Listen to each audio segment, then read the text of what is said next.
السلام عليكم. وعليكم السلام ورحمة الله وبركاته. نتعرف باسم المجاهد الكريم. ضياء صباح جبر من يا منطقة؟ من المدينة مدينة الصدر. أهلا وسهلا بك. الله يحفظك. أنت على اللواء علي الأكبر. لواء علي الأكبر. نعم. شو وقت؟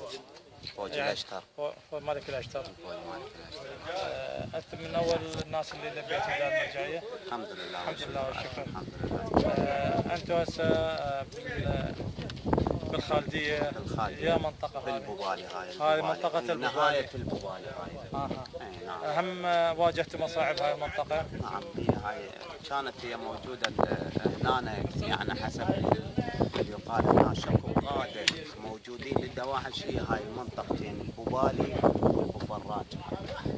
البوبالي والبوبراج قادة هم موجودين هنا كانوا الروايات هنا كانوا يقولون 300 نفر بالعكس هم كانوا موجودين فوق قادة يعني موجودين.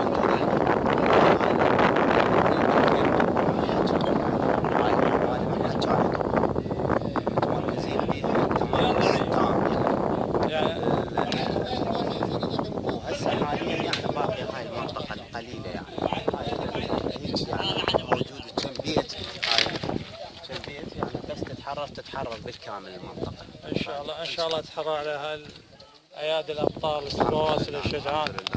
وبجهودكم انتم الدعم اللوجستي. الدعم اللوجستي يعني ما يتقاس بالنسبه اللي تقدموه. بالعكس احنا موجودين تواجدنا هو بالدعم اللوجستي، اذا مو دعم اللوجستي وتواجدكم يعني هو رحم الله والديكم. بارك الله بك مشكورين. الله يسلمك. رحم الله والديك. حجي اغاثي اهلا وسهلا كل